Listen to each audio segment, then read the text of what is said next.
સુરત શહેરમાં બનેલી એક ચોંકાવનારી અફરેન્ટની ઘટનામાં અંતે રાહતના સમાચાર સામે આવ્યા છે। માત્ર 4 વર્ષની નિર્દોષ બાળકીનું અપહરણ થવાથી સમગ્ર શહેરમાં ચિંતા અને ભયનું વાતાવરણ ફેલાયું છે, પરંતુ સુરત શહેર ક્રાઇમ બ્રાન્ચ, અમરોલી પોલીસ અને અમદાવાદના નારોલ પોલીસના સંયુક્ત પ્રયત્નોથી 84 કલાકના સતત ઓપરેશન બાદ બાળકીને સહી સલામત પરત લાવવામાં સફળતા મળી।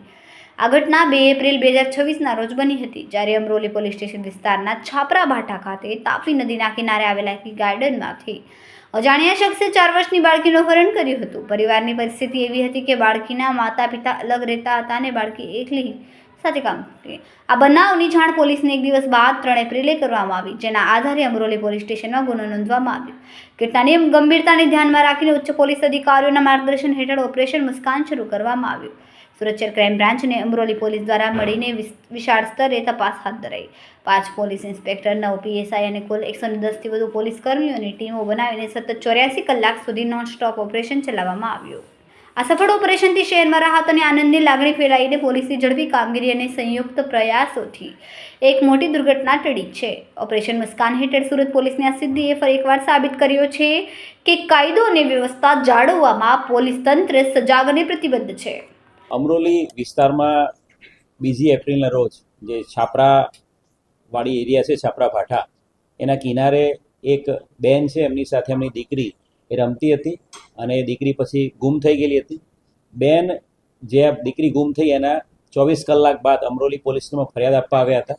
આજે બેન છે એમના પતિથી એમણે અલગ રહે છે અને એમની દીકરી જે 4 વર્ષની દીકરી છે એ ગઈકાલે ગુમ થઈ છે એ પ્રકારની એણે હકીકત આપી હતી। તાત્કાલિક બનાવની ગંભીરતાને ધ્યાને રાખીને 4 વર્ષની બાળકીના અપહરણનો કેસ છે ધ્યાને રાખીને અમરોલી પોલીસ સ્ટેશનની ટીમ સાથે સાથે એમના ડીસીપી ઝોન 5 એમની એલસીબીની ટીમ અને સુરત શહેર ક્રાઇમ બ્રાન્ચ આ બાળકીને શોધી કાઢવા માટે અલગ અલગ ટીમો બનાવેલી હતી।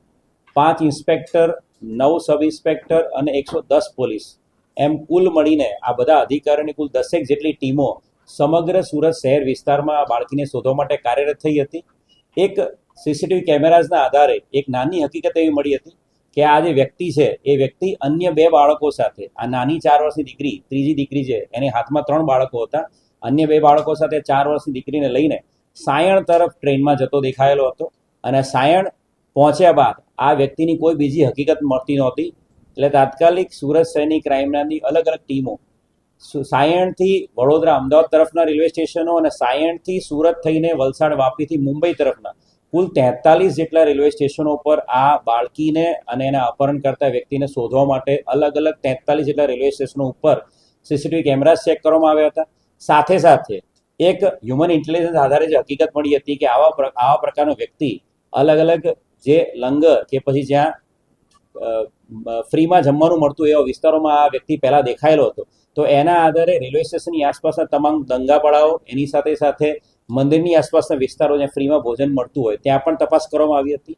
અને છેલ્લે સોશિયલ મીડિયા ઉપર આ બાળકી છે એની હકીકત, એના ફોટોગ્રાફ સાથે ગઈકાલે તમામ સોશિયલ મીડિયા પ્લેટફોર્મ પર મૂકવામાં આવી હતી।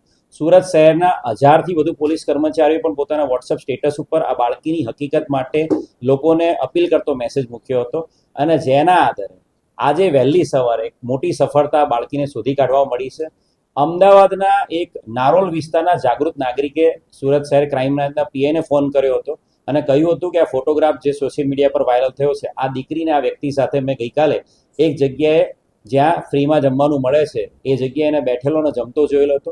તાત્કાલિક ક્રાઇમ બ્રાન્ચની જે ટીમો વડોદરા અને આણંદમાં તપાસ કરી રહી હતી એ ટીમો તાત્કાલિક અમદાવાદ જવા રવાના થઈ હતી અને સાથે સાથે અમારા જે ડીસીપી ક્રાઇમ બ્રાન્ચ ઓજિયા સાહેબ છે એમણે અમદાવાદનો પણ સંપર્ક કર્યો હતો અને અમદાવાદની નારોલ પોલીસની ટીમ અને સુરત શહેર ક્રાઇમ બ્રાન્ચ તમામ ટીમોએ જે વિસ્તારમાં આ બાળકી ગઈકાલે રાત્રે જોવા મળી હતી વિસ્તાર કોર્ડન કર્યો હતો અને વિસ્તારમાંથી આ બાળકીને હેમખેમ શોધી કાઢવામાં સફળતા મળી છે। જે આરોપી છે પપ્પુભાઈ ખડિયા, જાતે ભુરિયા, એ ઓરિજિનલી દાહોદનો છે અને અહીંયા તાપી નદીના કિનારે આ છાપરા ભાઠા એરિયાના કિનારે છૂટક મજૂરી કામ કરે છે અને આ વ્યક્તિ છે એની સાથે અન્ય 2 બાળકો પણ મળી આવ્યા છે। આ દીકરી અને એ બાળકોને ભીખ માંગવાના આશયથી અને જેથી કરીને આ બાળકીઓ અને બાળકોની સાથે હોય તો એને ફ્રીમાં જમવાનું મળી જાય અને ભીખ પણ મળી જાય એ આશયથી આ બાળકીને લઈને નીકળી ગયો હતો। એની સાથે જ અન્ય 2 બાળકો મળી રહ્યા છે। હાલ પ્રાથમિક પૂછતાછમાં એના બાળકો હોવાની હકીકત દર્શાવે છે, પરંતુ એ બાબતે પણ આ બંને બાળકોના વાલી વારસો બાબતે આ બંને બાળકોની આઈડેન્ટિટી બાબતે પણ હાલ ક્રાઇમ બ્રાન્ચ સુરત શહેર તપાસ કરી રહી છે. બાળકી જે છે એની સાથે કોઈ પણ પ્રકારનું અજુગતું કે કંઈ બીજું કંઈ થયું નથી એ બાબતે સંપૂર્ણ ડિટેલ એની મેડિકલ તપાસ પણ કરવામાં આવી રહી છે અને આરોપીને અમરોલી પોલીસ દ્વારા અટક કરવામાં આવશે અને એની વધુ રિમાન્ડ લઈને આગળની પૂછપરછ કરવામાં આવનાર છે.